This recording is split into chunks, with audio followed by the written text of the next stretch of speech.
श्रृंगी ऋषि आए और पुत्रेष्टि यज्ञ का आयोजन किए और अपने हाथों से चरु बनाए और चरु को 3 भाग किए। एक भाग कौशल्या को दिए, एक भाग केकई को दिए और एक भाग सुमित्रा को दिए। लेकिन सुमित्रा ने अपना जो भाग लिया था ना, उस भाग को कहीं रख दिया। नतीजा यह हुआ एक चिल आई और उसको लेकर के उड़ गई। ये बड़े रहस्य की बात है। आखिर वह चिल क्यों उड़ गई लेकर के? गौतम ऋषि की पुत्री अंजनी पहाड़ों पर बैठ कर करके तपस्या कर रही थी और भगवान से यही प्रार्थना करते थे कि भगवान आपके समान मेरा पुत्र हो। वह चरु ले जाकर के अंजनी के हाथ में दिए और यहाँ सुमित्रा को न चरु पा कर करके कौशल्या और केकई ने अपने अपने भाग से आधा आधा कर करके दिया। तो कौशल्या के भगवान मर्यादा पुरुषोत्तम राम, केकई के भरत और सुमित्रा के लक्ष्मण और शत्रुघ्न हुए। बोले चारों भैया की। उधर अंजलि को हनुमान जी हुए। बोले हनुमंत भगवान की। खूब बधाई बांटे, खूब सोहर हुआ, गीत हुआ, मंगल हुआ। राजा दशरथ बहुत प्रसन्न थे। अपने मित्र जटायु को बुलाए। उन्होंने कहा कि आपका धरोहर मेरे पास है, इसको आप ले जाइए। क्योंकि जटायु को उन्होंने वचन दिया था कि मैं आपको एक अपना पुत्र दूंगा। जटायु ने मांगा था कि आप अपना पुत्र हमको देना, तो बड़ा ही पुत्र उन्होंने दिया उनको। भगवान राम अपने पिता दशरथ का अंत्येष्टि नहीं किए, लेकिन जटायु का अंत्येष्टि भगवान ने किया। कल की कथा में मैंने बताया था ना, एक भक्त बाण के सैया पर सो करके प्राण दिया और एक भक्त जो था ना, वो भगवान के गोद में बैठ कर करके आराम से भगवान उसको धीरे धीरे सहलाते रहे और वो प्राण छोड़ा। क्यों? एक ने नारी का अपमान होते हुए सहन कर लिया, बर्दाश्त कर लिया, उसका कुछ विपरीत, कुछ उसका विरोध नहीं किया, और एक ने अपने प्राण पखेरु को दे दिया, जान दे दिया, एक नारी अबला को रक्षा करने के लिए। इसलिए वो भक्त भगवान के गोदी में जान दिया, प्राण दिया उन्होंने। ये बड़ी रहस्य की बात है, आगे कथा में आएगा।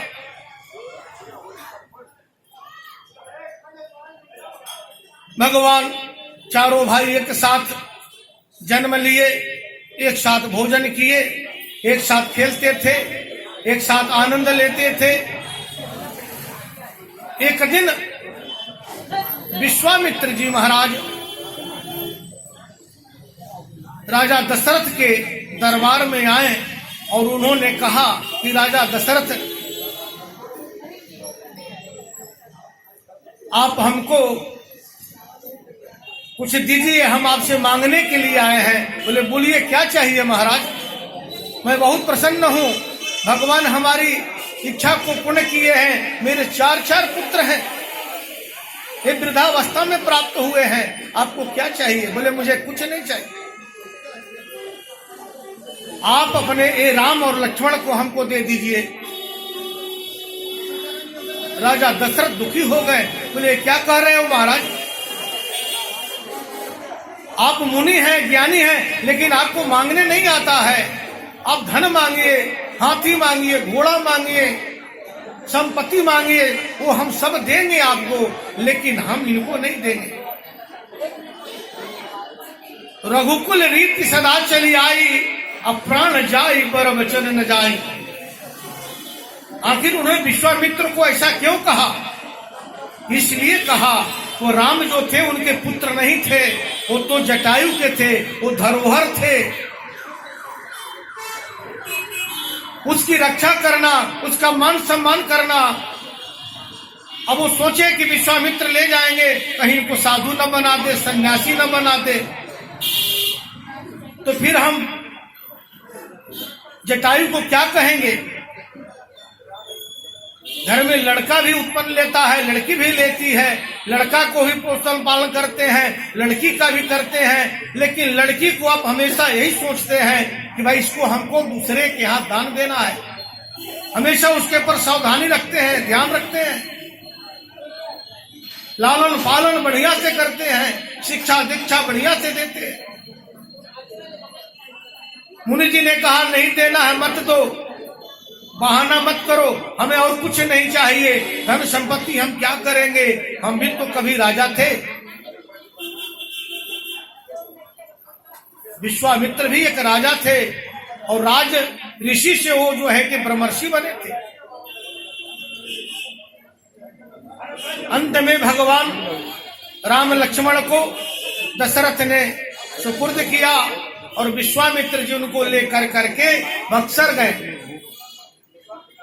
यज्ञ करने के लिए। वहां ताड़िका, सुबाहु, मरीच इत्यादि सब राक्षस रहते थे।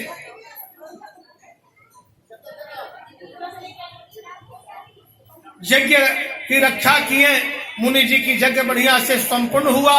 इसके बाद उन्होंने राम लक्ष्मण को लेकर करके उनको जितना आयुध की विद्या थी, युद्ध में किस अस्त्र शस्त्र की जरूरत पड़ती है, सारी आयुध की विद्या, दिव्यास्त्र की विद्या भगवान राम लक्ष्मण को विश्वामित्र जी ने दिया, क्योंकि आयुध का बहुत बड़ा भंडार था बक्सर।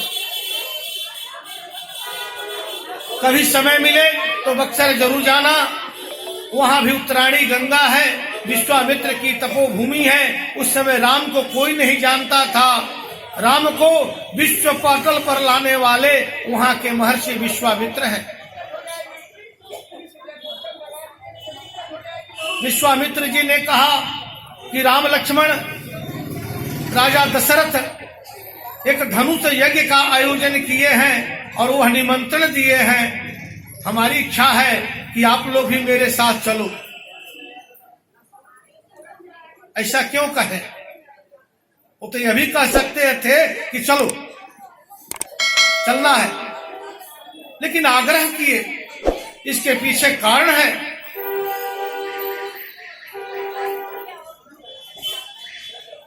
बीच रास्ते में गौतम ऋषि की पत्नी अहिल्या गौतम ऋषि के श्राप से पत्थर बन गई थी।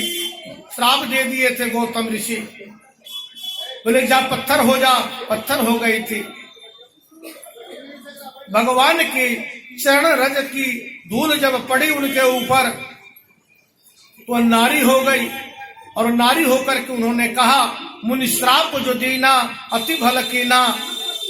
आज मुनि श्राप नहीं दिए होते हमारे ना, तो आज हम भगवान के पावन चरणों का दर्शन नहीं करते।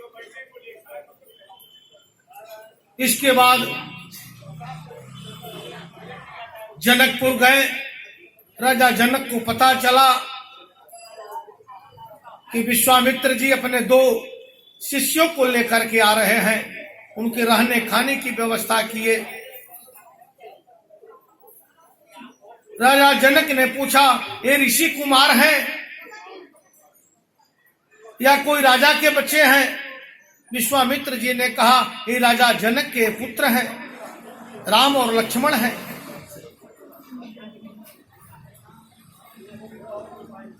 विश्वामित्र जी की सेवा राम लक्ष्मण बड़ी तन्मयता के साथ करते थे। प्रतिदिन भगवान लक्ष्मण के साथ पुष्प वाटिका में जाकर के सुंदर सुंदर पुष्प चुन करके लाते, यज्ञ करने के लिए समिधा को लाते। गुरु जी के पूजा करने का जो बर्तन होता था उसको मिट्टी से बढ़िया से साफ करते, गुरु जी का बिस्तर लगाते, गुरु जी की सेवा करते। एक दिन राम लक्ष्मण पुष्प वाटिका में गए और पुष्प वाटिका में जाने के बाद सीता जी भी अपने पूरे सहेलियों के साथ कुल देवी का पूजन करने के लिए आई थी। वो अभी पुष्प चुन रही थी। एक सहेली ने जाकर के कहा कि बहुत सुंदर मनोहर दो भाई आए हैं। सीता जी ने भी देखा और राम जी ने भी देखा। दोनों की आंखें चार हो गई और सीता जी ने देवी का पूजन किया। जय जय जय गिरिराज किशोरी, जय महेश मुख चंद चकोरी, जय गज बदन खड़ानन माता। हे माता, सो तुम जानहु अंतर जामी, अपूर्वहु मोर मनोरथ स्वामी। हे माँ जगजननी अम्बा परम्बा, त्रिपुर सुंदरी राज राजेश्वरी, यदि आप हमारी मन की भावना को जानती हो तो हमें यही वर चाहिए। धनुष यज्ञ का आयोजन हुआ। नाना देशों के भूपति आए थे। राजा ने सबका परिचय कराया। उन्होंने कहा कि भाई इस धनुष को कोई उठावे। हजारों हजार राजा एक साथ धनुष को उठाने के लिए प्रयास करने लगे। उठाना तो दूर की बात, कोई हिला डुला भी नहीं सकता था।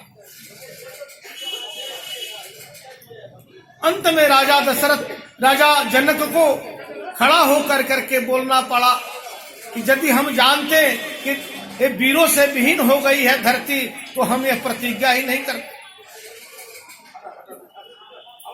लक्ष्मण जी खड़ा हो गए और बोले, महाराज थोड़ा संभल कर करके आप बोला करो। यदि कोई सभा में रघुवंशी का कोई छोटा भी बालक हो ना, तो ऐसा बात मत कहना। ये धनुष क्या है? मैं इस पृथ्वी को गेंदे की भांति उठा करके 7 बार पूरा परिक्रमा कर सकता हूं। विश्व का, इस ब्रह्मांड का।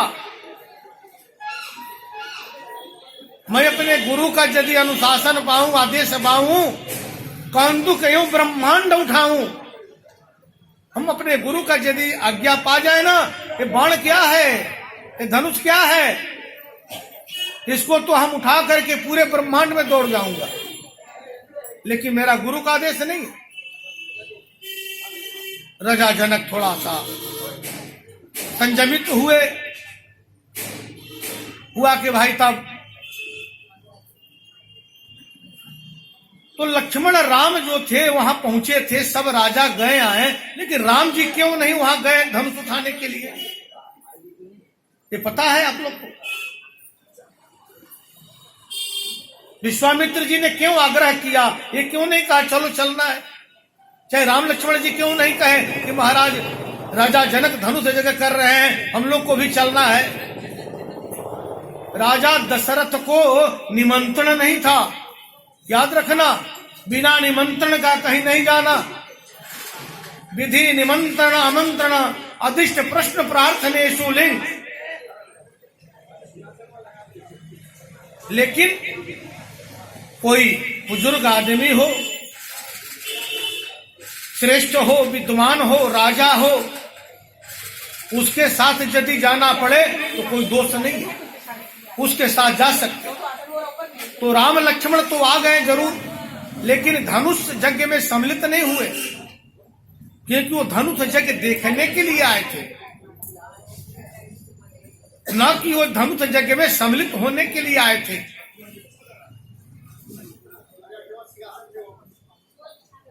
विश्वामित्र जी का आदेश हुआ, हे राम उठो और जनक जी का मन में जो संदेह है ना, उनका संदेह दूर कर दो।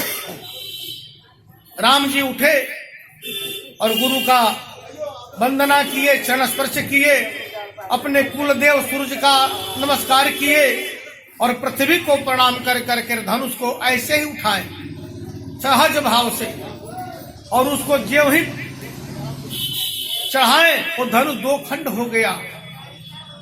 रामचंद्र की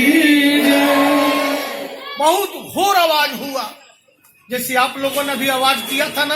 हम तो घबरा गए थे, लेकिन ये बड़ी आप लोग संयमी है महाराज, बात को मान करके एकदम स्थिर और शांत हो गए।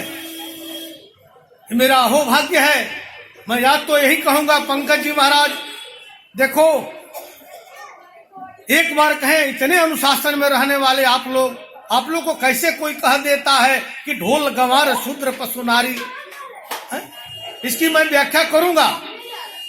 आप लोग पूजनीय हो, वंदनीय हो, सम्मानीय हो, आदरणीय हो, आपके बगैर घर नहीं चल सकता।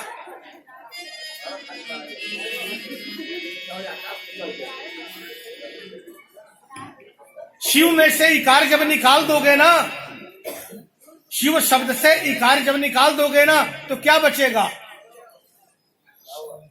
100 होगा ना। उस शिव का कोई महत्व है?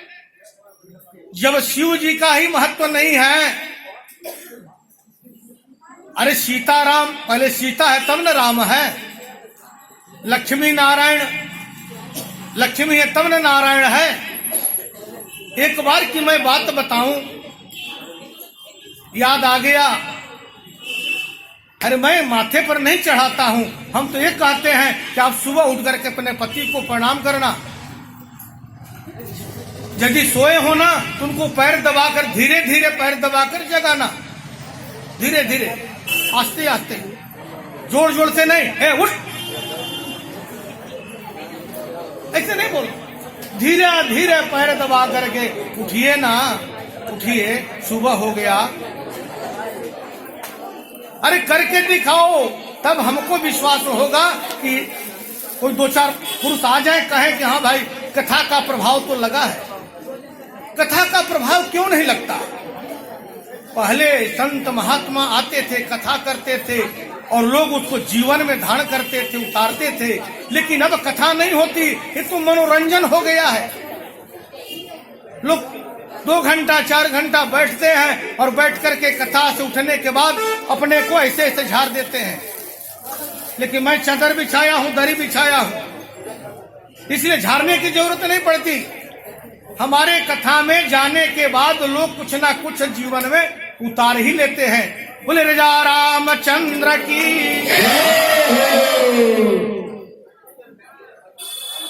एक बार लक्ष्मी नारायण बैठे थे बैकुंठ में,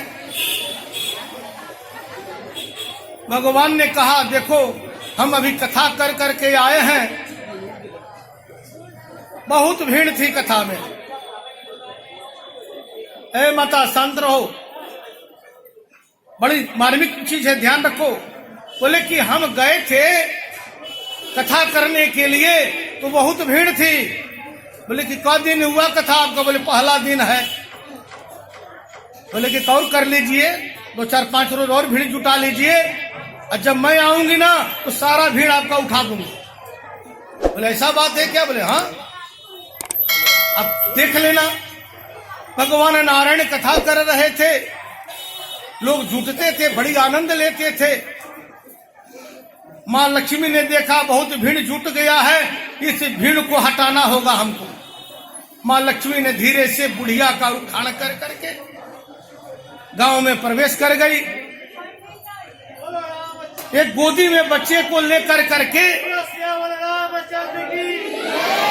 जल्दी जल्दी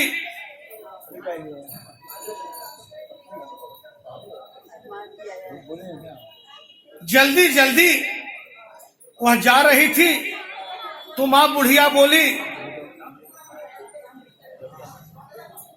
कहां जा